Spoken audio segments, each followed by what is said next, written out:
50 நாளைக்கு அப்புறம் சிங்கப்பூர் முருகன் கோயில், அதுவும் இவ்வளோ சந்தோஷமா பார்ப்போன்னு எதிர்பார்க்கல. நீங்களும் பாருங்க.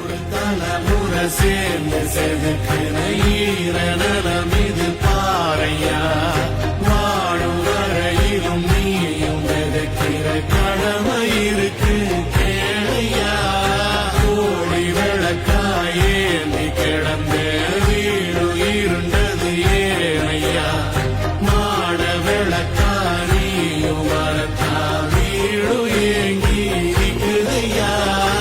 எத்தனை சாமி வந்ததையா, இது எந்தெந்த சாமி தந்ததையா, எத்தனை பாட்ட சொன்னதையா, அத சுத்துற பூமி கண்டதையா, அடிச்சு வீசும் காத்திலையும் அந்த தகப்பனாச சுத்துதையா, வெளிச்சு பூக்கும் வேலையிலும்